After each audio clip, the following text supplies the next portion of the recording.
Let's get to the news. Are we doing the Golden Globe Awards? Yeah, I figured we'd start off with that. Good. I like it. Last night. You know, I love show business, Rob. I do, too.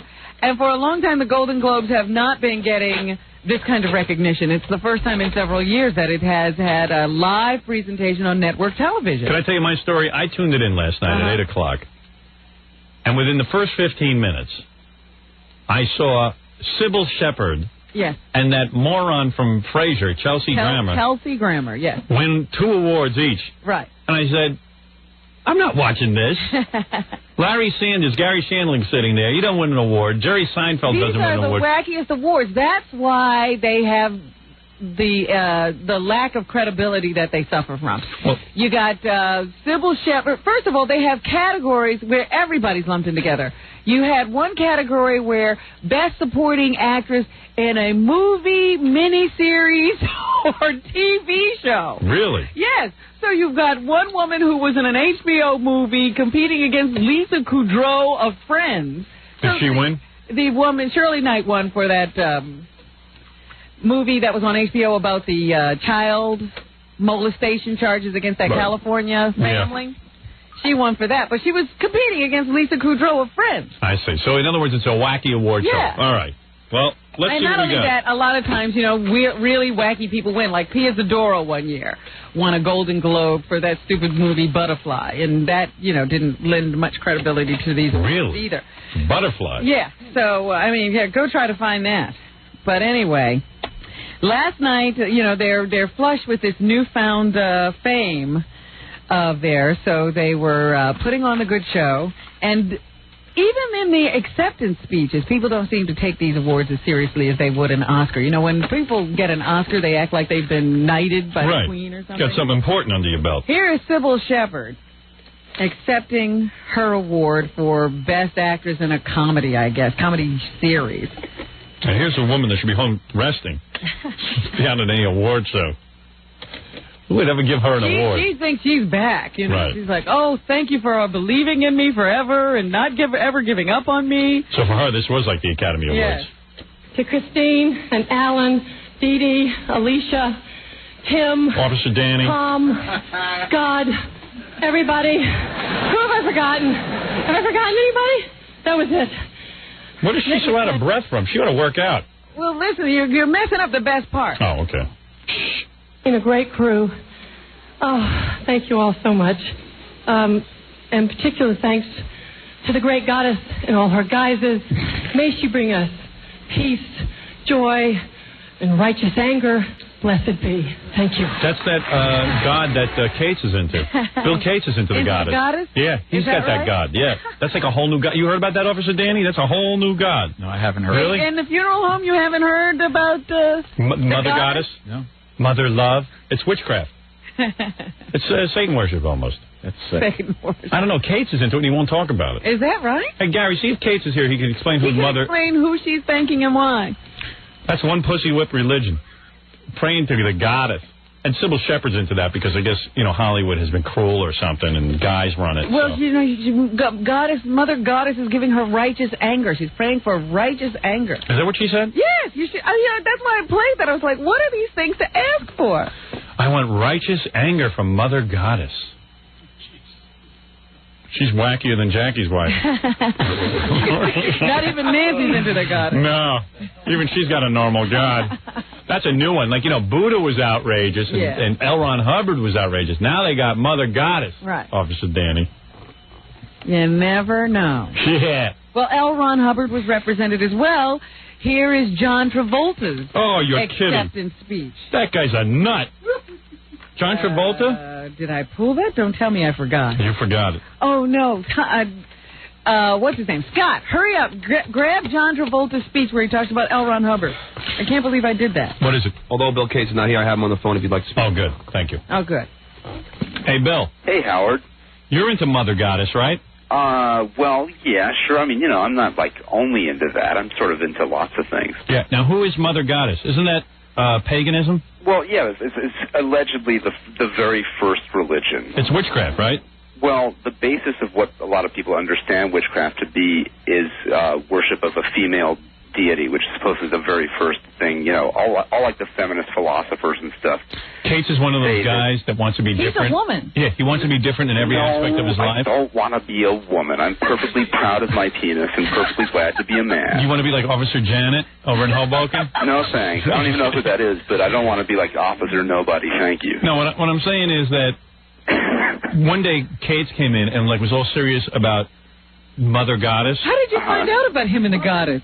I don't know. He was like trying to get my attention, so he was like Mother Goddess this and Mother Goddess that. Really? It's my parents' fault because they raised me as a Unitarian. Yeah, and now he's like looking for weird religions. He's probably a Jew. You're a Jew, right, Cates? Well, no, my parents both came from Jewish families, so I was raised Unitarian. So you're a Jew. You're a Jew, but you're in denial. I'm not in denial, no. This is like so true of so many Both Jews. your parents are Jewish, and you're saying you're not Jewish. You're like Kathy Lee Gifford. I'm a Christian. No, you're not. No, I was raised Unitarian. Yeah, you were raised Unitarian, but you're a Jew. Right. Yeah, you're Jewish. Say that. I won't deny that. In other words, Hitler would say you're Jewish. Probably, yeah. Hitler would definitely say I was Jewish. He would say you're a Unitarian. Officer Danny is And I'm perfectly proud of my Jewish background. If it was that simple, all the Jews in Germany would have said, no, we're Unitarians. What are you talking about? I'm perfectly proud of my Jewish background. We pray to our units. Yeah. No, but anyway, so Cates is like one of those. He's very out there, Cates. All right, but like all the feminist philosophers are the ones that are always saying now that. Why would you pray to a woman? I can see why some wacky broad like Sybil Shepherd would. Why would you pray to a woman? Well, because like you know, life is like. No way, that's what God. has the goddess done for you? And the God is a witch. I see God or deity as being both male and female in nature. There's like well, it's like the yin and the yang. So what are you talking about? You're saying the God. So tell me the history of your God. That it was a witch and then went up to heaven? No. For goodness sakes. No. Aren't you afraid that like women they'll tie you to a womb? Okay, the life grows in the womb, so like you see that as holy. It's a holy place. Yeah, but aren't you afraid that they'll like put you in a chair and dunk you in a pond of water like they did to witches back then? I've already been through that test and I passed it, so I floated. So I was. Well, where do you go to worship? In the woods? Oh, this is you go to the woods and what is this? or whatever. He used to go to the Limelight to some big like thing. The Limelight. Yeah, and then I remember he showed me a tape of his God. Billy, remember? What the hell are you talking about? No, that God thing you were going to, that church thing. I like the Limelight. Oh man, you're getting like the Church of the Subgenius confused with paganism. Church of the Subgenius is like a satire thing. No, he's searching. Yeah. Hey, mostly he's searching for young broads. Yeah, well, sure. Right, why not? What better place to find beautiful young women than at a witchcraft convention? Sure. And plus, isn't that Satanism? Plus, you like lesbians, right? Isn't it Satanism? No, it's definitely not Satanism. We've been through this before. Is there a lot of lesbianism involved in this? Well, sometimes, yeah. You know, ideally, sure, why not? Ideally. Sure. All right, Kate, thanks. All right, there you go. He won't really talk about the goddess. He won't tell No, he doesn't tell you anything about the goddess. What do you want to know? Go to church. I don't. I don't go to church regularly. But in the summertime, I go camping. I go to these, like, pagan gatherings and stuff. And what do you do there? How do you celebrate Mother? Dance around naked? Yeah, dance around naked around a fire. And really? Stuff. Sure. Seriously? Sure. Are you being serious? Yes. You dance naked around a fire? With drums and stuff, yeah. Can you imagine? You get real Neanderthal. You get in touch with like, your Neanderthal self, you know? You got to see Kate. We got to get videotape of that out. No. I don't have any videotape of me naked. I don't hang around naked much at those. Are there a lot of broads with hairy armpits at these things? Sure. There's all kinds of people. And the broads are naked, dancing around the fire too? Every variety of people that you could imagine is into this. Just, you know. And then what do you do? Like, do you have a picture of Mother? There's all different, you know, all the old religions, like the ancient Greeks and the ancient Egyptians had goddess figures. So depending upon your inclination and what you like vibe with more, man. So Sybil Shepherd is into this? Then you find, I don't know about Sybil Shepherd. I think Roseanne is. Roseanne's supposedly a pagan. No. Yeah, man. She's a Ask Jew. Roseanne about it. She's a Jew like you. No, but I hear she's a pagan too. All right, thanks, Kate. Okay, have slack, Howard. That's Bill Cates. What? Have slack. Have slack. That must be a new term. Pagan term. No. That's actually a subgenius term. Okay, genius. Yeah, all right. Thank you, subgenius. Love you, man. Bye-bye. Nice. He's a nice guy, Cates. He's very religiously Very confused. Well, he wants to be different. He's like all these Jews that become Jews for Jesus. They want to be different. Yeah. You know, they're not. Being Jewish is boring, and Jews like to be the big man on campus. So if they go to their temples and they don't make them president of their temple, they want to be noticed. They just don't want to sit there and pray. So they become Jews for Jesus. Then everyone in the goddamn temple notices them. Oh yeah, I'm into Jesus. Oh, and the whole place goes then nuts. It becomes a big deal. And you got guys like Cates who start praying to a woman. Christ's sake, like a guy could be a woman. Oh, for God's sake. Yeah, God's got a vagina. God had everything. Well, God's a lot like Officer Janet. Yeah. He was born a man and then... God is a hermaphrodite. Right. Let me take a break, Rob, and we'll get to John Travolta and his wacky religion. You know, we really should have a contest of to see who gave the most obnoxious... Speech. Thank you, speech. Good. Well, so far, Sybil Shepherd's winning. We'll be back with Officer Danny and all the gang right after this. You're listening to The Howard Stern Show. More after this. 97.1 The Eagle. It's The Howard Stern Show. Here's Howard. Hey, by the way, talking about our scores party. Too bad you didn't win that contest, officer. I'm still hoping to come. Well. Here's a guy who sent me a fax. He says, hey, Howard, I went to friggin' Scores Friday night. The friggin' winners have no idea what's in store for them. The place is a friggin' candy store. 100 of perfect Barbie dolls everywhere you turn. Or hundreds of perfect Barbie dolls, right? Yeah. I'm a regular working stiff and went in with $200. I walked in the door, checked my coat, had a few beers and a couple of lap dances. I was broke within an hour. I can't imagine the fun you guys have.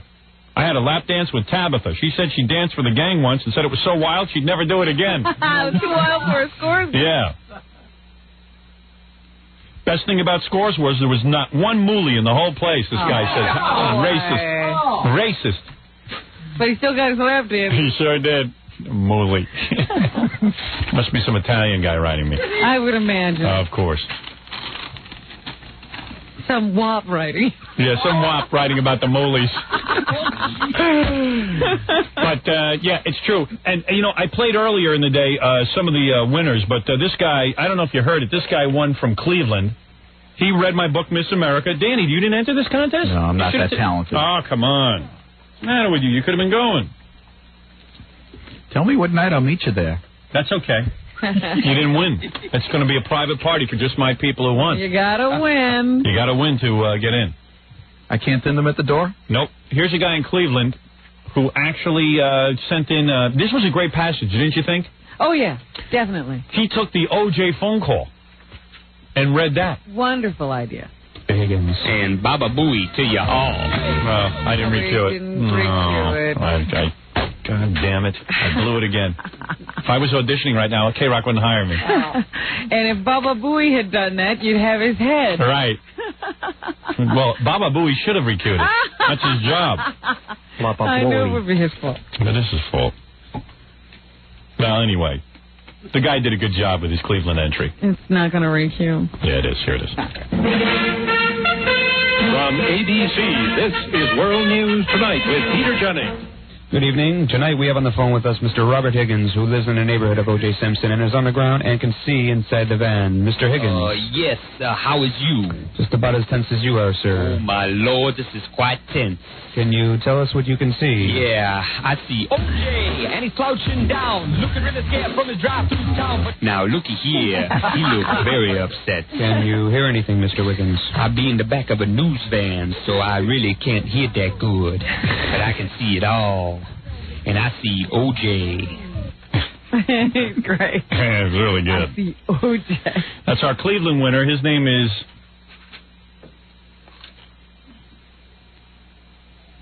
Stormin Fraley. Uh-oh. I got to sit in a room with him. Reality just smacked yeah, right. Oh, man. Stormin Fraley. And I'll be with him at Scores on Friday. We'll meet Stormin on Friday's show. Great. Now, you have the John Travolta tape here, yes, Robin. Yes, here is John Travolta's acceptance speech. He was given the Golden Globe for Best Performance by an Actor in a Musical or Comedy, I guess.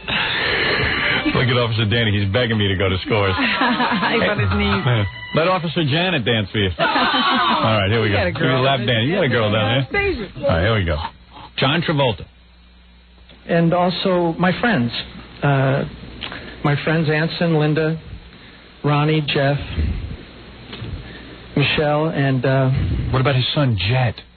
No, he thanked his friends. I thought that was interesting. He just started listing. These aren't agents. These aren't producers, directors. These are his friends. I think up until a couple of weeks ago, he didn't even have an agent. He didn't have anybody. No, but he did thank all those. But I just thought, very rarely hear somebody say, and I want to thank my friends, and they just list a bunch of people. Yeah. Susan Such. If I ever win an award, I'm not thanking my friends. I know who I'm thanking. Me. You better thank me. No, just thank me. There's a quote by a great man, by L. Ron Hubbard, who says, "No man can be happy without having a goal, and no man can be happy without his faith in the ability to achieve that goal." And you tonight have given me the faith. Oh, man. L. Ron Hubbard was a science fiction writer. Great man. Great man who said, you know what, I'm not making it as a science fiction writer. I'm going to do something goofy and create a religion, get these imbeciles to follow me. You know, that's the story of L. Ron Hubbard? Yeah. He was a science fiction... Well, I don't know that he said it just that way. No, that's exactly what he said. He said, you know, I'm not making it as... He says, all these guys that see on TV with religion and stuff, they're morons. He didn't even get sucked into his own fantasy and think it was a religion? No. Oh. Travolta is like Bill Gates. Yes, that's true. Achieve my goals, and I thank you. And at the risk of sounding cliche, look at me. I'm the one telling you that I won the Golden Globe. Good night. All I know is his wife's a piece of ass. Yeah, and she had to make a big show of kissing him. You know, like most people just got up and went to the stage to get their award. I guess it looked like they had rehearsed. If they call my name, honey, grab me and kiss me full on the lips. Because he's got to be reeling from those National Enquirer articles about him having homosexual sex. Yeah, yeah. So he's probably told his wife, listen, you doll yourself up. Get on your goddamn knees when they call my name. Prove to America that I like it with a woman. Gorgeous. Right. And then, as soon as his name was called, she grabbed him and put him in a lip lock. Kelly Preston is a piece of ass, and she needs me. Or Officer Danny. So I thought, isn't that interesting that, you know, that big display before he gets up and walks to the stage? Didn't we read a whole bunch of articles about how he was with guys? Sure. Yeah. At the health club or something? In the gym or something. Yeah, in the shower. But, so there he was last night, having a continued revival of his career and feeling pretty good about it. Other winners last night. By the way, what? I think Sybil Shepherd's still... I'm not sure which is wackier. Well, there are more. Okay. There are more. Here is Brad Pitt. Brad Pitt? Who won for Best Supporting Actor. Don't tell me he's wacky. Well, he's in the running. Oh, no. But he's so cute. Now, there's the kind of guy who should become a woman. He's good looking enough to be a woman. No, he makes a good-looking man. Just stay a man, Brad. Officer Janet's too good-looking a man to become he's a macho man. I'd like to thank the members of, actually the makers of KO Pectate. I think. That's cool. I thought it was very cool. No, they've done a great service for their fellow man. Yeah.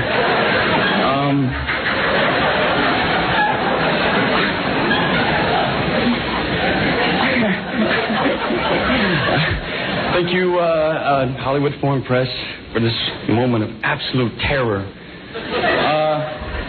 Thank you to Terry Gilliam for the Terry Gilliam experience. Yeah, one that won't be forgotten. Cool. He's very cool. He's the most cool. Thank you, dude.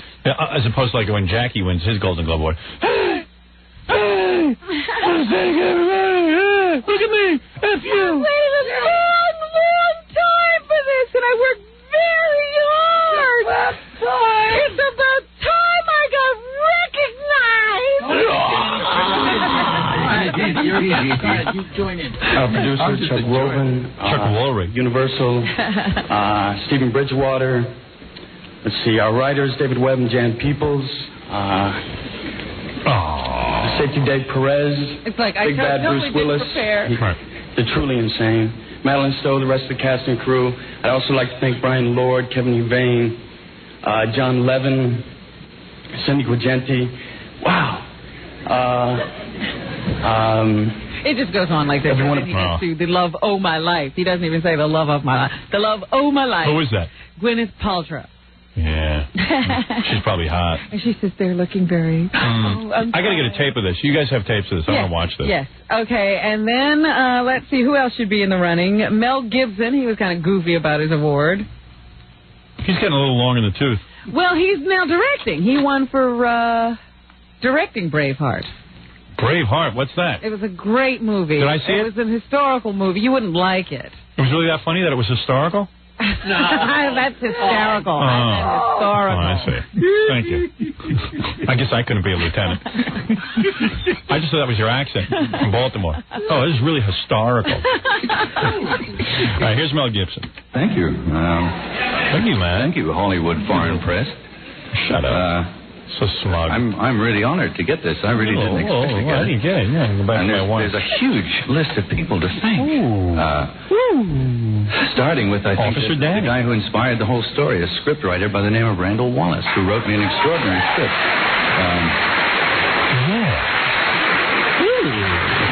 He's a weird guy. One of the few who can... Any good-looking guy doesn't have a good personality. He doesn't know what to do. As soon as he opens that mouth, you're goofy. Bimbo. Put passion on the page. Well, forget it, yeah. So anyway, yes, he goes on. And then we get into some really bizarre acceptance speeches. Here is Emma Thompson, who won for her writing effort on that Jane Austen movie, Sense and Sensibility, and now she has to prove to everybody that she thinks like Jane Austen. Did you see this movie? Yes. My parents told me it's one of the best movies they ever saw. It's a great movie. Yeah. You wouldn't like it again. Right. My parents even said, my father says to me, he gave me a whole lecture, I am a true movie lover. If you said to me there is a movie, I go see it. What is this? A lot of men say they do not want to see Sense and Sensibility. I say, then you are not a movie lover. There is no such thing as a woman's movie or a man's movie. You must like all movies if you really love movies. A lot of people, though, are opinionated. You yourself are opinionated. I said, Dad, what is this, some kind of homo movie? What is it, but a bunch of girls talking about how guys screw them up? It is not a woman's movie. It was a very, very well movie, done well, with many different historical references. And it's just like, it sounds dull. It's about the 19th century situations and how women really needed to marry to better themselves, and if you didn't come with a great dowry, how hard it was for you to find a good mate. I'm glad you told me that, because my father started to tell me the story of what it was about, and my mother starts yelling at him. This is how it goes. She goes, you should really see this Sense and Sensibility. It is the story... Ben, what are you telling the story for? He'll go see it. He's not going to see it. He is very opinionated. He likes a karate movie. I am not even giving away the story. This is just a story of a man who, back in those days, could not leave money to his second wife and had to leave it to a male member of the family. Ben, you're ruining it. Ruining it? Who cares? I didn't know back in the old days you could only leave money. Women could not own property. So you had to leave it to a male member of the family. That's so right. this guy was remarried. He had 3 kids. 3 women. They're 3 girls. Yeah, and he couldn't leave his money to any of these women that he was supporting, and he had to give it to his son. His son. By his first marriage. Yeah, who he didn't even know. So, here's Emma Thompson. Yes, she is now doing her acceptance speech as if she is Jane Austen. I hope she sets it up for us. She ain't doing nothing. What happened? I don't know. Let me try it again. I can't thank you enough, Hollywood Foreign Press, for honouring me in this capacity. I don't wish to burden you with my debts, which are heavy and numerous, but I think that everybody involved in the making of this film knows that we owe all our pride and all our joy to the genius of Jane Austen. And it occurred to me to wonder how she would react to an evening like this. Who cares? This is what I came up with. Take off your top. 4 a.m., having just returned from an evening at the Golden Spheres, which, despite the inconvenience... please. Well, she's in the running for worst acceptance speech. At least she didn't thank L. Ron Hubbard. And then I nominate Abby Mann, who I guess was the producer or something of that McMartin trial TV movie. Another snorer. So here he goes. Thank you so much. I think he's the foreign press as to what we like as Americans. They're like Sybil Shepherd over there. Yeah. Did anyone clue them in that the rest of the planet isn't into her? Do they even get that joke? All right. It's been a stormy trip. I've won some awards in my time, but I've never been so moved in my life as getting this one. Yeah, great. When we began this project about the McMartin case, I want to thank those kids for being raped and giving me a topic. Oh, can you stop it? Many people guy's on believe fire. there was a national network of preschool... Oh, this is his tale of woe. Yeah. We went to the networks and we said, we want to do a story about kids being raped. No. He's saying that he now has saved the entire preschool industry because there was a thought out there was a national network of preschool teachers who were raping children. Oh, I see. Who engage in satanic rituals. And that's a bad thing? To sell children into prostitution and pornography. Parents were afraid to send their kids to school. Teachers. And he spoiled it for everyone. There were a lot of kids who didn't have to go to school. We're afraid not only to touch children when they needed comforting, but to be alone with them. You know what? I don't think my kids need any comforting. The fact that our film could puncture the myths. No, and please. No one cares. Get off the stage. Bring back John Travolta to talk about Scientology. Well, there you have it. Those are all the nominees. Well, wait a minute. Kelsey Grammer. I would like to thank my e-meter reading guy who helped me through. My clay table mate. We were on the clay table, myself and Jet, my son, and I just want to thank the clay table for reviving my career. And here's the Kelsey Grammer, who always gives a very sad acceptance speech, even though he's winning the comedy award. Guy's annoying. How did he get to be a big deal? Working with the people I have a chance to work with has been the most extraordinary couple of years of my life. They are the best people I've ever known, both on and off the stage, and I truly love them. It's funny, I was born with a family, but I never really had one until I found them. And I love you all. I love you, too. Me too. Robbie. You don't see me crying in my beer. That guy's a whack Timmy, job. I love you too. Wherever you are. Hey, you know, what? Yeah, didn't his father, like, do something weird? I don't know. No, all of his family's dead. Yeah. You know, like the father, somebody committed suicide, somebody was murdered, you know, everybody died. So, that's his story.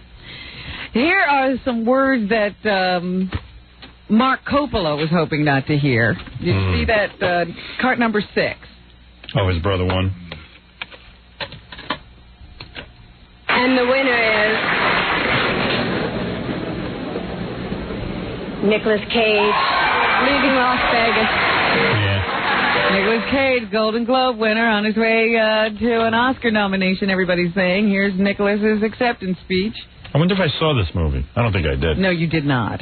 Can the studio send it to me, please? I have Get Shorty at home, thanks to Peter Weller. This is another movie you probably wouldn't want to see. Oh, really? Leaving Las Vegas, no good? He doesn't stay drunk the entire time. He was good. I saw him in a movie playing a criminal the other day. That was pretty good. Where he was, was that the one where... yeah, with that redheaded Caruso guy. He was always working out. He was the mafia guy who liked to work out. Yeah, and he pistol whipped some guy and beat his face in. It was pretty good. But he was bench pressing his girlfriend. Yeah, that was good. I like that movie. Jade or something. No, that's not Jade. Jade is really good. Yeah, what was it? But that was called... Oof. It's 2 words. Oh, here's Nicolas Cage. Yeah. Who cares what it is? Thank you. Thank you. To be included in this most distinguished group of actors who have moved me so deeply over the years is, for me, a storybook dream come true, and I would like to thank the members of the Hollywood Foreign Press for that and for encouraging me to stay true to myself with this award. It's so weird because one of the jocks here at the station, he's his brother. He's Nicolas Cage's brother, Mark Coppola. And, like, I don't even think Nicholas calls him all that much. And I know. Like, it's got to be killing him. It's his younger brother, too. I mean, he's sitting there, you know, doing tributes to Sean Connery and getting awards. Yeah. Where's Mark? Glad I'm not in that family. It's amazing. I don't want to deal with that. Seriously. Well, anyway, there was only one. Usually people who were presenting the awards would come up and just do their thing and be done with it.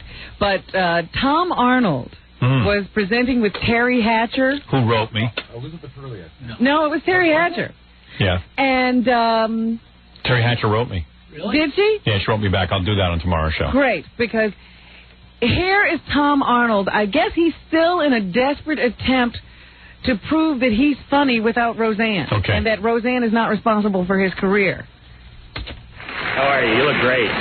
Want to be in a movie? Anyway, the Golden Globes, this is a big thing, and it's really exciting because when you get one, and I have one, you get the respect of your peers and everybody, and it's such an exciting night because you're sitting out there.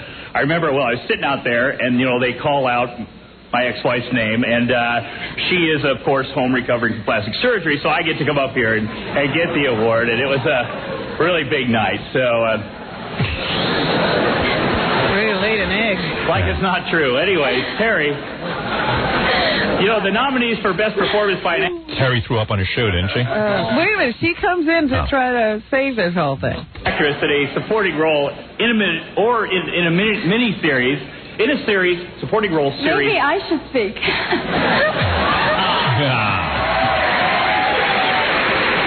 She's cute. Probably not what you do best, but anyway, no, I'm teasing. Okay. He just, hey, man. Any opportunity he had to get goodwill from this audience, he killed. Oh, man. Whoa! That's a funny line.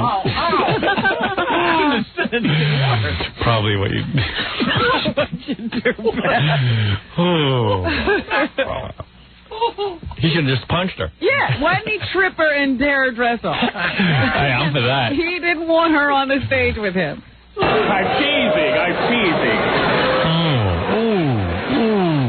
Go ahead. She just said, at least I didn't get my job from my wife. After that, he just said, I'm going to shut up. Yeah.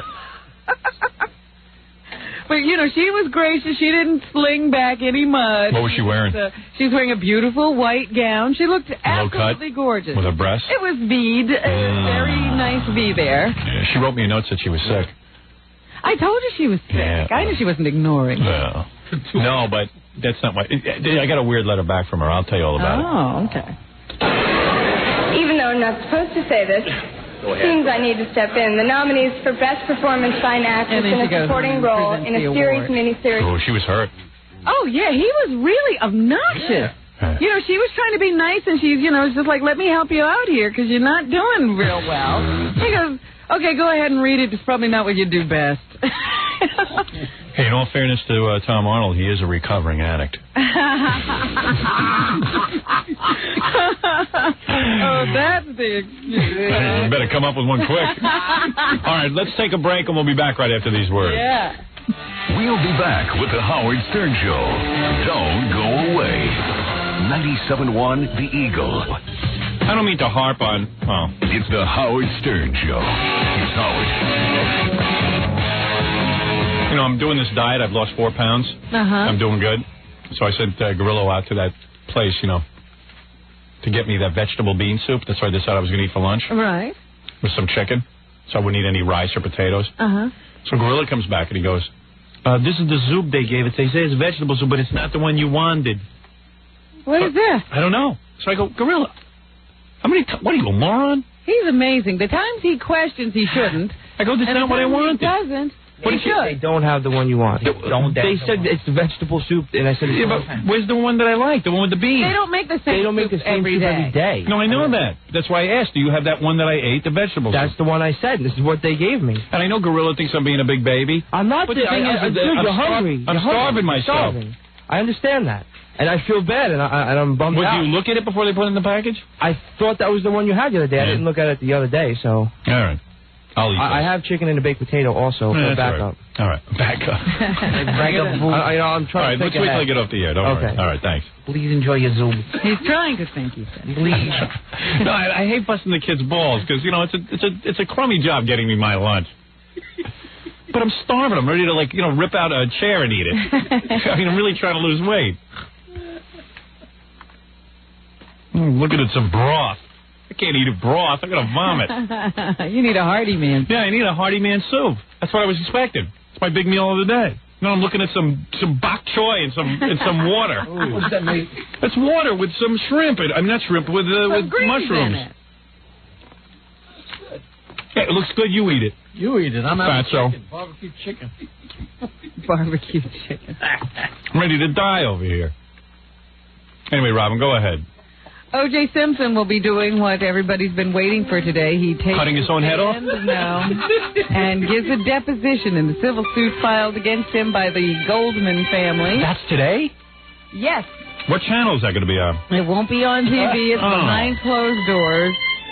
The civil lawyers for the families of the murder victims, Nicole Brown Simpson and Ron Goldman, will be able to be in the courtroom when he is questioned, or in whatever room he's questioned in. Will you have transcripts of that? They say that once the deposition is completed, transcripts will be released. They think the deposition will take about a week.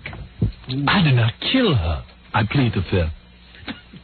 They also say that O.J. Simpson has agreed to his first on-air interview, but it's a mini-holds-barred interview. Mini-holds-barred. Black Entertainment Television on Wednesday night at 10 o'clock in the evening. O.J. has confined the talks to only what his life has been like since the trial. Really, man? So the Black Entertainment Network, which, of course, thinks O.J. is innocent, by the way. You know that. Have they declared? Yeah. I didn't know. Yeah, they think he's innocent. Absolutely declared his innocence. They're going to do some sort of scrub job on O.J. Like, you know, it's just unbelievable. How do they sleep at night? Meanwhile, did you see that the lawyers are hoping they can pin this on a serial killer, the murders of Nicole Simpson and Ron Goldman?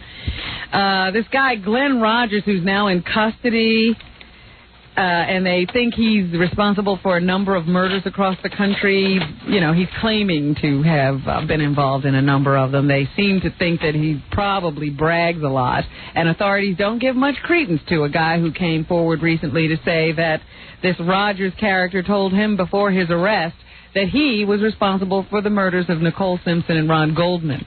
He claims that he used to hide in the bushes at Nicole's house. Oh, yeah. And that he knew that she and Ron were, you know, it's like, what is he doing so involved in their lives? He knew that she and Ron were involved and that Nicole was going to dump Ron to go back to O.J. And that's when he decided to kill her. Well, he claims that he was dating her. Rogers was dating her? He says he was working on a house nearby. Uh-huh. This is this guy Rogers, the serial killer. He was doing some handiwork. Yeah. Like painting and doing some stuff. And he used to, you know, like Nicole used to, you know, be right next door. Uh-huh. So they started talking. He says he did her a couple of times. Then he got jealous. When Ron Goldman came up, he chopped off Ron Goldman's head. And he cold-cocked Nicole. Yeah. And then chopped off Ron Goldman's head. Cold-cock. Hey, some of those guys at the morgue of Officer Danny have that. And then he finished off Nicole while she was still unconscious, according to his friend. Yeah. But he also claims that then he took the gloves and hid one at O.J.'s house. Yeah. He claims the cops must have helped him out with all of O.J.'s blood because he didn't do that. And he also took a pair of these Italian shoes from Nicole's closet. Yes. Because he knew they might belong to O.J. Well, that's it. I guess O.J.'s off the hook. Yeah, I don't know why we've been giving him Really, a hard man. time.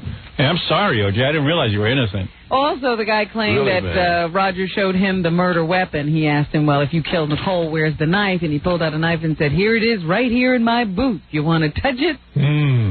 Yeah. Like, how long do you stay in a conversation with a guy who's telling you about some grisly murder?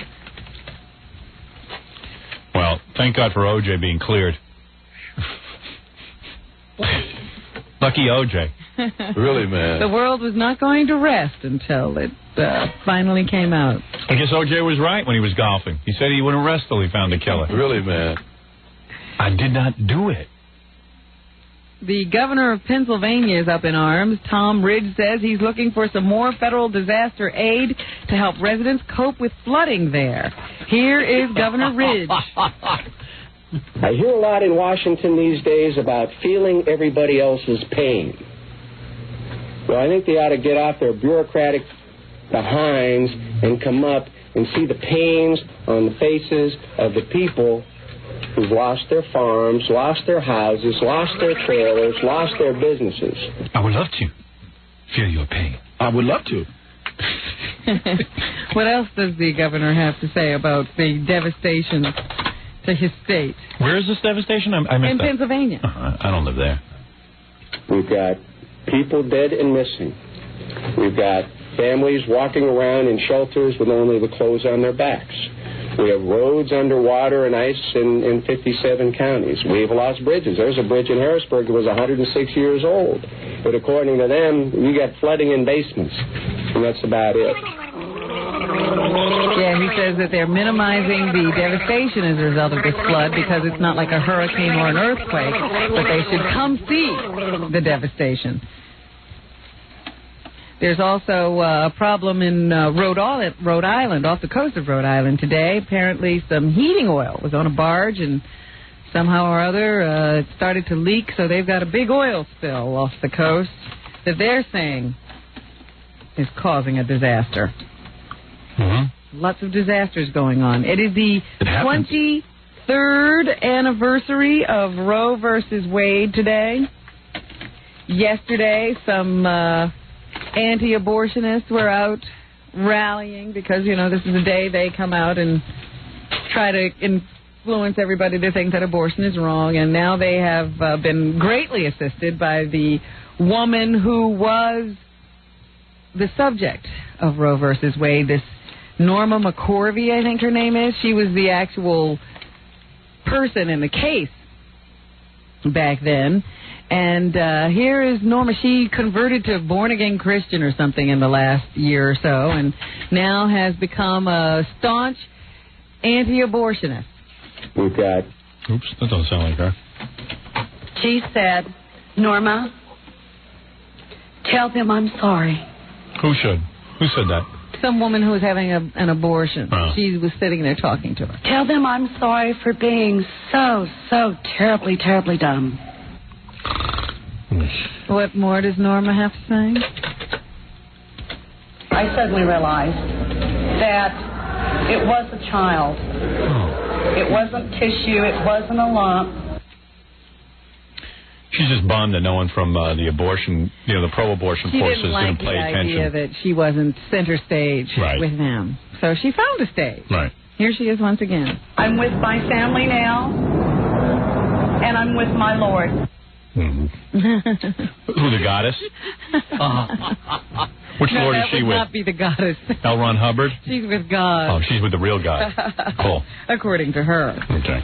So anyway, they're, I guess, going to be making themselves known. She's with L. Ron McDonald. L. Ronald McDonald. Oh, God. God of all gods. Oh, dear. L. Ron McDonald. Did you see this story in the paper today in the Post about a guy who's a psychic on WEVD? Yeah. And they, he apparently with his psychic powers, he caused a power surge that knocked him off the air. Police. The psychic told listeners yesterday to channel their psychic energy. And after they did that for some time, I guess, the station left the airwaves for an hour. Yeah, well, small stations like WEVD get blown off the air all the time. I want to get too carried away. He's calling himself now all-seeing, world-famous psychic Ron Bard. I've never heard of him. He was doing a guest shot on the Psychic Eye with Mike Davis when the station abruptly went off the air. Bard said that at about 12:50 in the morning, he was giving listeners some friendly advice on how to meet their spirit guides and asking them to summon up all their spiritual energy.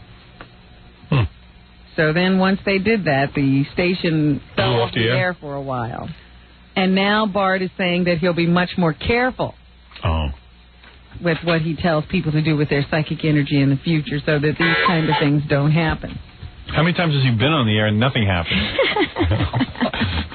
I've been on the air, especially when I worked in Detroit. The station used to get blown off the air about 20 times a month. It used to drive me crazy. I'd be off in the morning drive, I'd be off for like an hour. Well, don't you think we could do it if it were possible? Yeah, I think so. Well, why don't we? Why don't we just have everybody channel their psychic energy right now? Because maybe we're all tired and we just want to eat. Oh, you're afraid you might fail? Right. What else is in the news, Robin? That's about it. The State of the Union address is going to be presented tonight, and they're saying they don't know what kind of reception President Clinton will get when he goes to Congress. Of course, he and the Republicans have been fighting over the budget for months now, so they don't expect him to get too warmly received by Republicans, but they say don't expect him to be Republican bashing. Jackie, what will your reaction be? The airwaves tonight. That's going to be your reaction to the State of the Union address? Hey, I don't care about the union. Where's my cat? Hey, why can't you help me? Where's the cops? State of the Timmy address. Yeah. Why don't you look into that? That's important. All right, thank you, Robin. I also understand one other thing, that Senator Al D'Amato is going to ask for some more time to continue his Whitewater investigation. That's right. He says that they've been delayed because the White House oftentimes drags its feet in presenting documents to them that they've requested, and they've also had some problems with the special prosecutor asking for delay, so they need more time. Very good. And, Robin, you have your date tonight with the great basketball star Dennis Rodman. Looking forward to hearing all about it. Let's hope you get lucky. Get lucky? Yeah. I don't have any bets out. Good luck to you and your vagina. I'm very jealous, Robin. You're jealous? Who is that, Officer Danny? Yes, I guess so. I didn't know where that disembodied voice came from. Yeah. Neither did I. I thought it was Fred playing a tape. Jackie Penthouse joke page Marlowe. You must get the hysterical 2-hour video. Do you have it, Officer Danny? No, I don't. Oh, it's the greatest. It's the wild game Stump the Joke Man. I'm sure Jackie's going to fix you up with all. Oh, there you go. Let me see it. Wow. There it is. Stump the Joke Man and all Jackie's great products. Only $15 plus $4 shipping and handling. Super Bowl special, buy two, get one free. Call 1-800-323-KING. This Wednesday night, January 24th at Chuckles Comedy Club in Mineola on Long Island. For information and to order Sergeant Pecker, call 516-9221. Do you have Sergeant Pecker? I have it now. Let's see. Let me see the cover. Hold that up. That's Sergeant Pecker? Yeah. That's the cover? I gave it to you. Oh, I know. I watched it. You watched it? It's a CD. I know. I watched it. That's the problem. You are such a dick. Don't miss King Norris Unplugged at South Beach this Saturday on King Dick. 2nd and 34th. Don't miss Boyd Gary on Super Bowl Sunday, co-hosting Real Men Don't Watch pregame, available on pay-per-view. Call your local cable operator if you... Fine, Timmy! If you're planning a wedding or party, you need a DJ, call Scott the Engineer's Rocket Entertainment at 718-5040. Check the E-Show tonight. Last week, a full host of birthday programs. Very exciting. Thank you, Officer Danny, for being a good sport coming on the show, and congratulations on winning this prize. Was it worth it? Yes, it was. It was a great prize. Sitting in the studio for an hour, you got to bond with us, and now we all know Officer Danny. Let's hope we never see him again. And please say hello to Officer Janet out there in Hoboken. She has all of our support. Right. And, Robin, I'll see you tomorrow. Let's hope you're not too exhausted from your workout with Dennis Rodman. Not too bow-legged. Not too bow-legged. Maybe I won't be here. We don't know. Just try to have your voice. 97.1 The Eagle.